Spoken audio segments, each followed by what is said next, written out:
Swinging a drive. Right field and deep. Back goes Aquino. It's got a chance. Gone. Get out the tape measure. Long gone. Fly the W! Cubs fans, it's time to fly the W with Dustin Rhodes and Paul Crawley-Jean.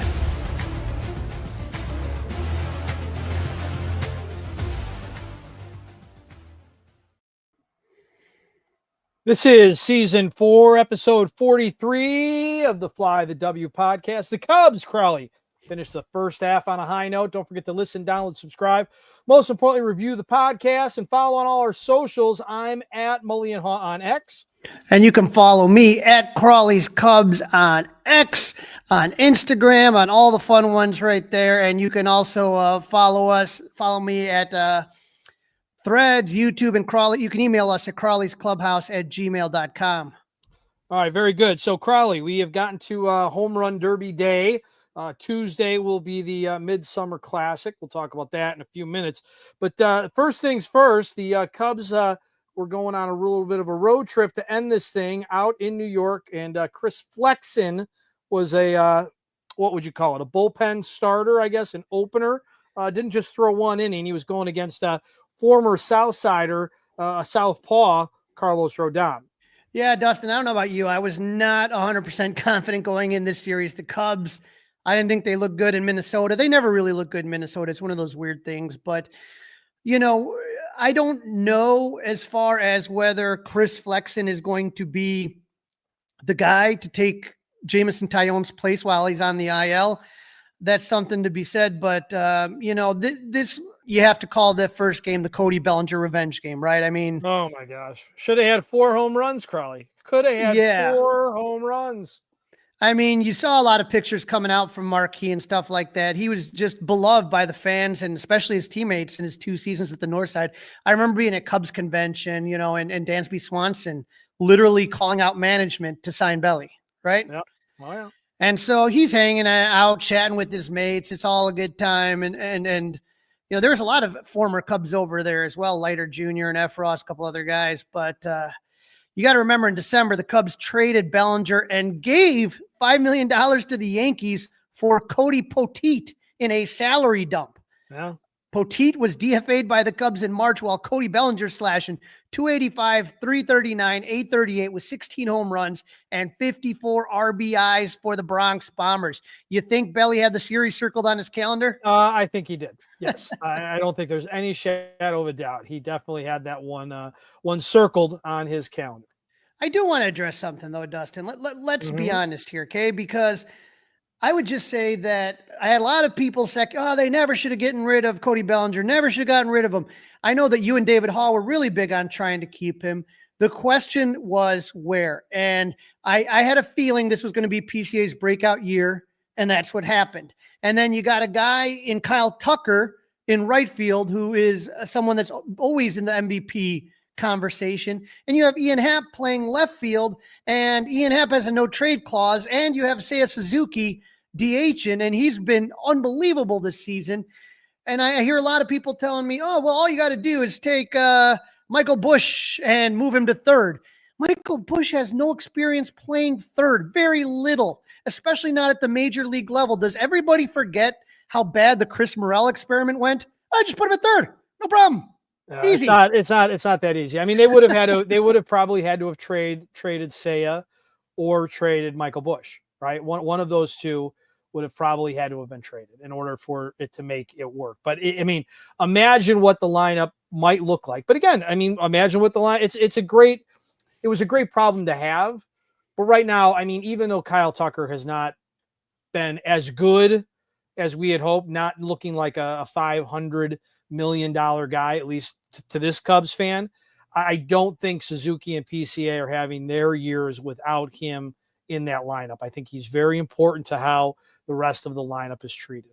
Right. And it was the right move. As much as you'd like to keep Belly, again, it was the right move. You just wish you could have gotten something a little bit better than Cody Poteet, who is now a Baltimore Oriole. He's not I was going to say who? Who? So Cody who? we look at Flexen right there, and he ran into trouble in the third after an Aaron Judge sack fly made it 1-0. Belly came on with a runner at second. He hits a home run to put the Yanks up 3-0. Flexen would give up 3 runs on 4 innings of work with 3 walks and 2 Ks. I'm not going to panic about that start for Flexen. I mean, Bellinger just has a game which we're going to get to, but that's 2 of the 3 runs he gave up right there, right? Right. So Caleb Thielbar is going to get into the game in the 5th with 1 on and 1 out. Cody Bellinger hit his second home run of the game to give New York a 5-0 lead. After Thielbar came in, after Thielbar pitched his inning, in came Jordan Wicks, and that's where the game really went off the rails. Wicks gave up a run in the 6th, 2 in the 7th, and 3 in the 8th as Craig Counsell decided to save the bullpen and make Jordan wear it. Belly nearly hit a homer off Wicks in the 7th, but he was robbed by Kyle Tucker on a nice catch. Belly did connect, though, off Wicks in the 8th, a 2-run bat blast. Wicks' final line was 3 innings pitch. He gave up 6 runs on 10 hits, 1 walk, and 4 Ks, and was immediately given a bus ticket back to Iowa. Bus ticket back to Iowa. Don, like you mentioned earlier, he's a former White Sox pitcher. He completely shut the Cubs offense down. He gave up a single in each of the first 3 innings, and then he sat down the next 16 batters he faced before walking Michael Busch in the 8th. It didn't help, Dustin, that Aaron Judge, how is it fair that a guy who's like 7'8" can just make Gold Glove caliber catches? It's amazing the way he moves around the outfield, Crowley. He moves around almost like a ballerina. I mean, seriously. He robbed PC of a home run in the 4th, reaching over the wall. And then on the very next play, he robbed Dansby Swanson of a single on a diving catch. He also kept the Cubs off the board in the 8th with runners at the corner and 2 outs. Kyle Tucker hits one that's heading towards the right field line, and he makes a diving catch on that. It's just unbelievable. And so on the day, he was named as a replacement for his teammate Max Fried for the All-Star game. Yeah. Rodon pitched 8 shutout innings. He gave up only 4 singles. He walked 1 and he struck out 8. Dustin, if you look right here, these were the longest starts versus the Cubs in the first half. You got Tyler Mahle, Aaron Nola, Andrew Abbott, Mackenzie Gore, and Matthew Liberatore all going 7 inning against the Cubs. I was there June 6th. Tariq Skubal went 7.2. And Carlos Rodon, longest start versus the Cubs in the first half. And by the way, Tariq Skubal is starting for the American League in the All-Star game. Yeah, exactly. By the way. Yeah. And it was just impressive. But I got to ask, though, were you surprised, Dustin, that he came out and pitched 8 innings and threw 109 pitches when this game was, I mean, obviously he wasn't struggling. They weren't laborious innings. But you know what I mean? Like you're looking, I know the Yankees, just like the Cubs, are looking towards October, right? Yeah, I mean, you would think it was a little odd. It was definitely a little odd. I mean, you had a good enough lead. I don't think you were in that big of a worry, but who knows? I don't know. Former Cub killer Paul Goldschmidt was 3 for 5 with 2 RBIs, but the day belonged to Bellinger. 3 for 5 with 3 home runs and 6 RBIs. Bellinger extended his hitting streak to 16 games and became the first player in MLB history to hit 3 home runs in his first game against a former team. Yeah, pretty cool stat there, except it came against our Cubs. So that moves us into, and I felt miserable after that game, Crowley. I was thinking the Cubs would be lucky to be tied for first place, if not a game behind the Brewers by the time we were set to record this podcast and go live for our audience. So it brings us to game number 2, and we've got a battle of left-handed all-stars, Matthew Boyd versus Max Fried, and this was about a 12:35 first pitch. Yeah, and before the game, Craig Counsell had some truth bombs to drop for everybody.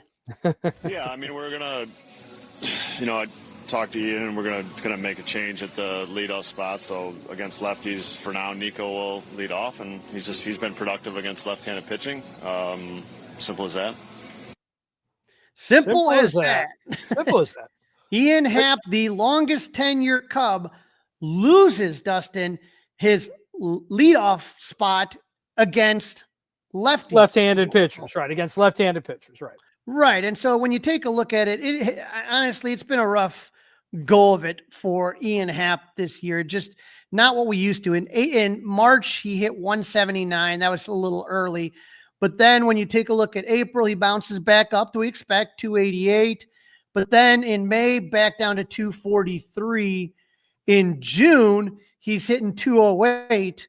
And for July, he's hitting 128. So he's really, only April has been his only good month, and it's been all downhill since there. Just hasn't been good. And Dustin, I think a change was needed, and that was a ballsy move by Counsell, in my opinion. It was, especially, considering where the Cubs are at right now.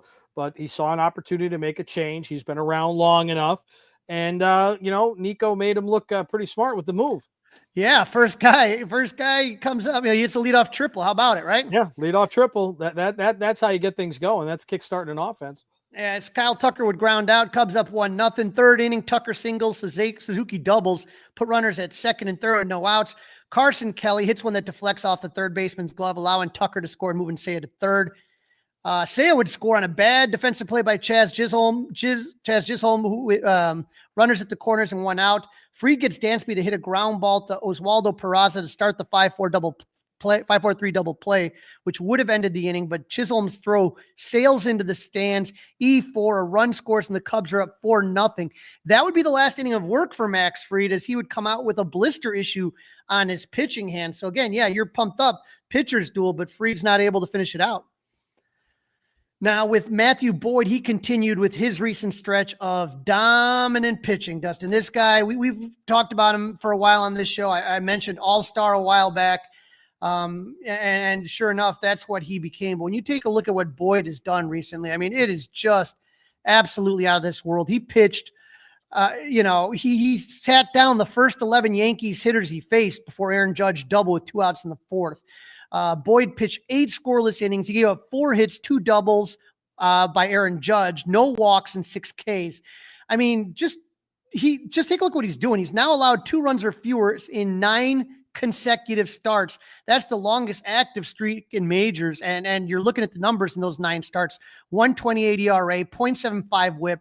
He's allowed 3 home runs, 46 strikeouts to 8 walks. I mean, that's 7 quality starts. That is really impressive. And it shows why Matt Boyd is an all-star. Yeah, really, really impressive, Crawley. I'm really, really excited about. He's been so good. I'm glad he's going to get the opportunity to tip the cap, although he will not pitch. He's taking himself out. Yeah. He will not pitch. So that's something interesting. Now, the only negative thing in the game came in the 9th. Brad Keller came in to do some mop-up duty. Remember, Keller gave up 5 runs in 1 innings of work against the Cardinals on July 5th. He bounced back with a scoreless outing against the Twins on July 10th, but on Saturday, he had his struggles again. He gets Goldschmidt to ground out for the first out, but gives up a double to Cody Bellinger, and then Aaron Judge. Of course, we've been saying his name a lot. He has a 2-run blast, his 350th career home run, Dustin. He becomes the quickest to 350 home runs, 1,088 games. That's number 2 is Mark McGwire, 1,280. Then you got Juan Gonzalez, Alex Rodriguez, Harmon Killebrew, Albert Pujols, Babe Ruth, Giancarlo Stanton, his teammate. But a lot of guys that have some questionable pass on there. I've never heard anything about Aaron Judge, and he did it in almost 200 less games than Mark McGwire. Very impressive. And again, very impressive him around the field. And I think it was a Cub fan. It was a guy in a Cubs hat who ended up catching that ball. Yeah. And so he gives up that home run, and then Keller hits Giancarlo Stanton with the pitch. His day's over. He only got 1 out, gave up 2 hits, 2 runs, hit a batter. Daniel Palencia got the next 2 outs to pick up the save, but I am sure Counsell would have preferred not to have gone to his closer when the team had a 5-0 lead entering the 9th inning. Either way, Cubs beat the Yankees 5-2 to split the series. Yep, that was a really, really great game on Saturday. That one made me feel a whole lot better because, boy, I'm telling you, Crawley, I was feeling miserable on Friday night. Absolutely miserable. Yeah, that was a good comeback win for the Cubs. Again, when you think Max Fried again, you're playing in Yankee Stadium. It's tough. You got that crowd. And I just thought it was a really good bounce back game. And they wrote statement game, as I like to say, statement game. Yeah, 100%. All right, let's move on to game number 3. This was Sunday afternoon. Shota Imanaga versus Will Warren. Yeah, rubber game of the series, last game before the All-Star break, and I wasn't sure what to expect. I'm going to tell you, Dustin, Imanaga is a really good pitcher. I'm not going to deny that. But what's the bugaboo? What's the thing that people say about him? Too many home runs, right? Too many Too home fly runs. And I'm balls, thinking, a lot of fly balls. That I'm short thinking of that porch and short right. porch. Yeah. Mhm. I'm thinking of the short porch and right. And I'm like, oh boy, you got Judge and you got Stanton. Look what Cody's doing. They got a lot of sluggers on that team. And Dustin, we knew what counsel said, that Nico was going to lead off, right? Against lefties. But what about righties? How about Michael Busch in leadoff? Yeah. And for the second game in a row, And again, it pushing works. all the right buttons, right? Pushing the right buttons. Busch hits a leadoff home run. Amazing. Now the Yankees would counter with a solo home run of their own. Stanton hit one out to tie it, but that would be the only hiccup for Shota, as once again a Cub lefty shut down the Yankees. Imanaga, 7 innings, gave up only 2 hits, Dustin, 1 walk and 6 Ks. He struck out Aaron Judge twice, struck out Goldschmidt once, and got him to ground into a double play. Just phenomenal. Mm-hmm. Very, very good. After giving off the leadoff home run, Will Warren was able to keep the Cubs off the board until the 6th inning. Carson Kelly led off with a double, moved to third on an Ian Happ ground out. Warren's day is done. Ian Hamilton comes into the game. First batter he faces, Dansby Swanson. Cubs retake the lead 3-1. The Cubs would score an important insurance run in the 7th on a crazy play. What happens when PCA comes up? Chaos. Chaos 2 on the outs. base pass, yeah. Yeah, always happens. 2 outs. Seiya Suzuki would double. PCA comes up. He hits one up the middle. Now, shortstop Anthony Volpe makes an amazing play to keep that ball out of the outfield. And he spins, but there's no way you're going to get PCA. He's just blazing down there. Paul Goldschmidt has to go off the bag. And so he's off the bag, and Seiya is flying around third. Goldschmidt throws a little high. Suzuki with a nice tag, an amazing play, and an insurance run to put the Cubs up 4-1. Drew Pomeranz came out of the pen first. He came out in the 8th. He pitched a clean inning with 1 K. And then Daniel Palencia came out again in the 9th. And I was nervous because you know what? You would prefer that they didn't see him, right? They don't have any experience really against Palencia. You didn't want to have to use him Saturday. Now they get to see him again Sunday. No sweat. 1-2-3. Cubs win 4-1. Dustin, I really, really enjoyed watching Shota pitch this way going into the break. I feel like he's back. I feel like it was a great start for him. I feel like he's really regained the form that he had before the injury. Yeah, Marquis put this up. In 4 starts since coming off the IL, he's got a 2.42 ERA. His whip's 0.63. Opponent batting average 158. He's not giving up hard contact. 14 strikeouts to 2 walks. I mean, he just had that one little hiccup at Wrigley, but other than that, I really feel like this guy's in the right place right now that we need him to be coming in to the second half. And so, Dustin, that was a huge series against one of the top teams in baseball, right? Right. Not just AL East, not just, in baseball. And the other thing is that the Cubs hadn't won a road series. Yes, that's also important, right? Also important. Since taking 2 of 3 from the Nationals on June 5th. They lost basically a month on the road. They haven't won. Yep. Right. They lost to the Tigers, the Phillies. They split a 4-gamer to St. Louis. They lost in Houston, and they dropped 2 of 3 to Minnesota to start the road trip. And like you said, Friday night, they get their teeth kicked in, and you're saying to yourself, oh God, this is just, Milwaukee's on a tear. All of a sudden, Andrew Vaughn's become the greatest hitter that's ever existed. They're pulling up pictures from God knows where. They're just on a tear, and we got to face the Yankees, and they're facing the Nationals. And Matthew Boyd and Shota Imanaga proved to be a strong 1-2 punch. And I think it's a big deal, Dustin, psychologically, that the Cubs are able to enter this break in sole possession of first place. I think if what you were worried about, let's say they got swept by the Yankees and the Brewers continued on their 8-game winning streak, and all of a sudden the Cubs are out of first after holding it for so long, I think that would have been rough on the psyche. I don't care what anyone says. It would have been very rough on the psyche. There was a stat, Crowley. I saw a number. Let me see if I can get it up really quick for us. Really interesting about how many days the Cubs have been in first place. They have had a share of first place in the division 101 straight days going back to April 4th. That's phenomenal. And imagine if they would have lost that. It just would have felt bad. We would have been miserable this whole week. Totally different.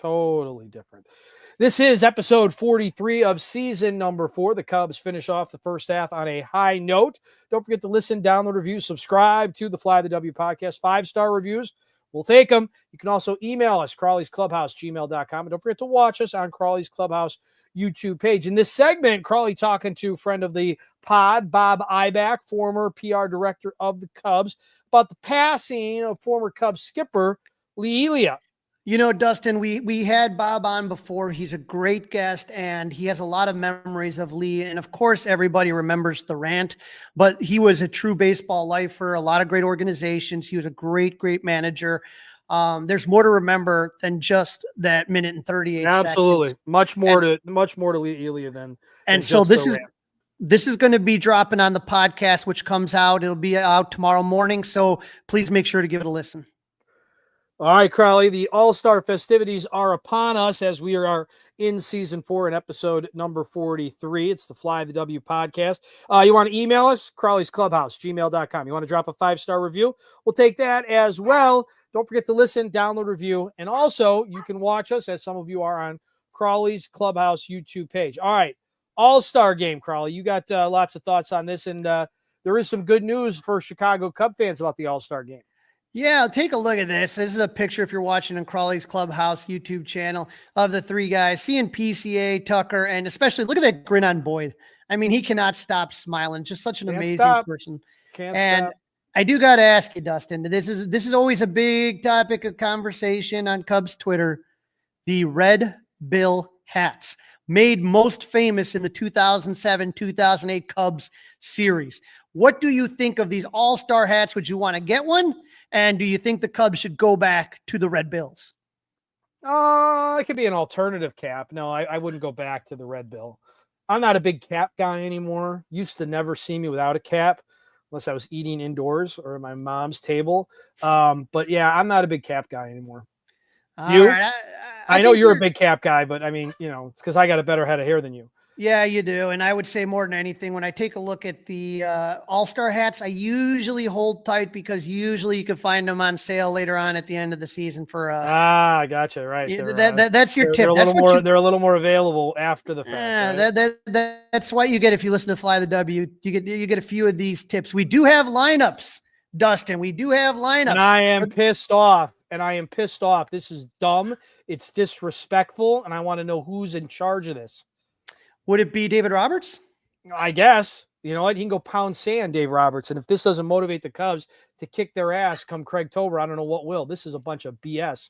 Well, you got Shohei Ohtani leading off, Ronald Acuna. Fine. That's fine. And that's fine too. So you got arguably the unicorn. Okay. Then you got Acuna, but he's not good enough. He's not well enough to play in home run derby, but he's going to bat number 2. Okay. Continue.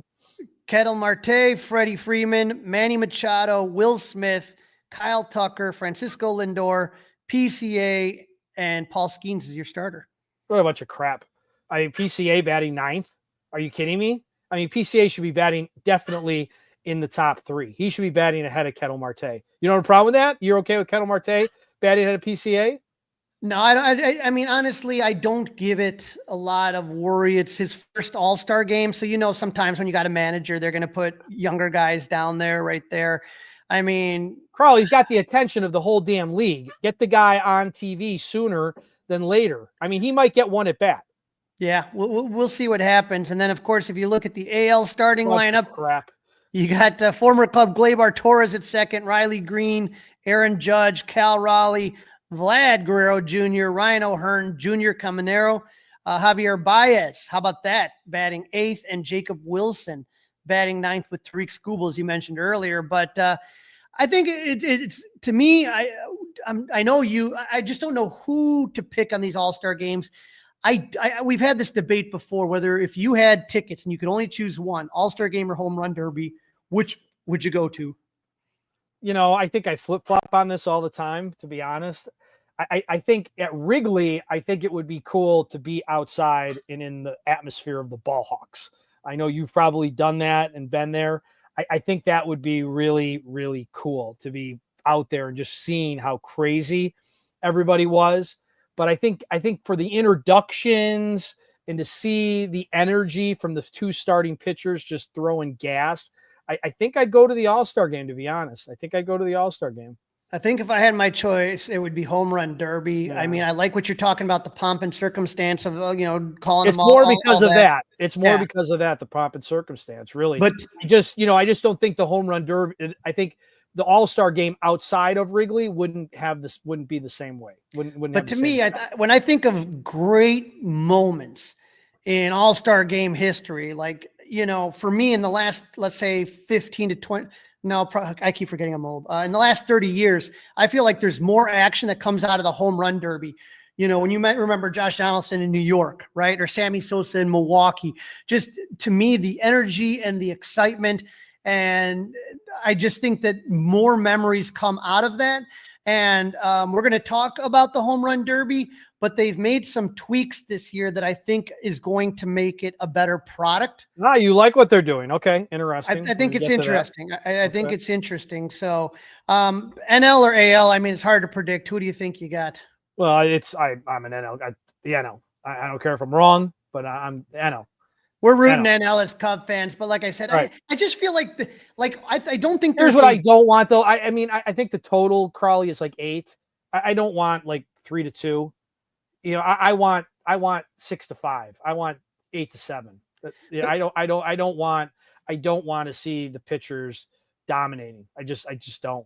But that's what makes the All-Star game to me. That's why I picked the home run derby, because I like the, you know what I mean? It's like the pitchers are so good, you get no offense. Like almost every All-Star break, it's like almost like a snooze fest. It's just right. Well, that's what I don't like about it. Right. I'm hoping that's not the. That's why I picked the All-Star break, just because or the home run derby is because I just know that that's usually what happens. Speaking of said home run derby, this is going to be exciting, Dustin. This is your field. Byron Buxton, Junior Caminero, Chaz Chisholm, O'Neill Cruz, Matt Olson. You got to have the hometown guy in there. Cal Raleigh, Brent Rooker, and James Wood. Now, look, Dustin, I know there's not a lot of big names like that you normally would have in that situation, but I am going to go on record. I think it's going to be an exciting home run derby. That is. I think there's going to be some new guys that are going to emerge from this that you're going to be like, oh, really? I don't really know much about that guy. That is really going to be exciting. That's my opinion. All right. I mean, listen, I'm going to watch. I'm going to tune in. There's no doubt about that. I'm all in. And I got to tell you, I'm not the world's biggest Chris Berman fan, but I always thought that he was always the best. When it came to that, for all the people that complained about him, listen to it now. It was much better when he was involved. Yeah, 100% agree. It just you have to have, like, who I would love. I would love Miguel Esparza to do it. Yes, I think it would be absolutely great. I agree. Totally agree, Crowley. I think that would be an absolute blast, and I think that's what we should do next year. Is we'll invite Miguel Esparza, do a live cast, and have Miguel do it. I think it'd be way more exciting. Now, we talked about the new rules, right? So they used to sit there and put brackets, right? They started out with brackets. We're going to rank this guy 1, 2, 3. They're not doing it this time. Okay, they're not doing it. The first round gives players 3 minutes or 40 pitches, whichever comes first. After that, a bonus period starts when they get 3 outs and hit as many home runs as possible, with an extra out for a 425-foot home run. The top 4 home run hitters from the first round advance to the semifinals. The semifinals and finals then have 2 minutes or 27 pitches with a bonus period following. So, Dustin, what I like about this, how many times have we seen it at the very first round where 2 guys put on a show and unfortunately one guy has to leave, right? And then all of a sudden some other – right. And then you may have another bracket where all of a sudden both guys stink, but they advanced, and the guy who completely creamed them is out because he lost to another guy that creamed him. So that was what I thought was wrong. And so now this is just going to be way better, right? So you're going to have the top 4, and then then the bracket's going to be based on how many home runs they hit in the first round. So I think that makes way more sense to me. Yeah, I do too. I agree. And what they used to do, 10 outs, right? If you got 10 outs, that's how you were. They've been playing with it around. I think to me, the big difference though, this time around is just that, you're not going to have somebody, if all of a sudden, let's say O'Neill Cruz hits 30 home runs and Brent Rooker hits 29, one of those guys is out. No, both those guys should be in there. If to me, having the top 4 totals in the first round going forward makes a big deal. Yep. I agree with him. I agree. So Dustin, I'm going to put this back up here. And I'm going to let you go first. Let's draft here who we think are. I'm going to give you 4 guys. I'll take 4 guys, and we'll see who gets this one right as far as the I most think home if runs. I remember right last year, I think all 4 of my guys lost. None of my guys advanced. So That's why I'm letting you go first. I'm going to let you go first. So the obvious first choice is the big dumper. And I'd like to know an over-under on how many times the big dumper is referred to on TV tonight. But I'll take Cal Big Dumper Raleigh from the Mariners. All right, I'm going to go then with Brent Rooker from the Oakland A's. I think that's one of those. I mean, both these guys, both our first round picks here, Rooker and Raleigh. Like I said, I think there's going to be 4 guys that are going to really blow people's mind. I think the semifinals are going to be amazing. All right, I'm going to go with James Wood of the Nationals, big and strong. I think he's got the stamina to do it. I was hoping you would pass on him and I'd be able to sneak him through. I'm going to go with Byron Buxton. Yeah, that's a very, very good choice. Now I'll go with the guy that knows the ballpark the best from this group, Matt Olson. Just because he knows the ballpark. Little hometown cooking. All right. So we got Rooker off the board, Wood, Raleigh, Owens, Buxton. I'm going to go with Junior Caminero. All right. So that leaves I'm going to say O'Neal Cruz. I hope that this lights a fire under this guy. This guy's got all the talent in the world, Crawley. Guy needs to wake the you-know-what up, and I hope an event like this will do it for him, except when he's playing against our Cubs. He's a guy that is underperformed, but like you said, how's he going to do under the big lights? I am excited. So just for the record, Dustin has Raleigh, James Wood, Matt Olson, and O'Neal Cruz, and I have Brent Rooker, Byron Buxton, Junior Caminero, and our good friend Chaz Chisholm Jr. I think it's going to be exciting, and I cannot wait. And I believe it's going to be early August when that announcement comes. Wrigley Field is going to be hosting the 2027 All-Star Game. Yeah, it looks like that's going to be the case, but we're going to find out very, very soon. All right, Crawley, that's a wrap on this one. We're going to get back to you guys early in the week. Little preview of the second half, our first half performers, right? We're going to preview the Cubs and the Red Sox as well. Absolutely going to be fun. And really, I'm really looking forward to enjoying this for Kyle Tucker, but especially PCA. First, hopefully, of many All-Star. Batting ninth. He'll be he'll be next All-Star game. He'll be up further. Trust me on that one. And so let's just hope that he has a good time and all our All-Stars really have fun. Go Cubs!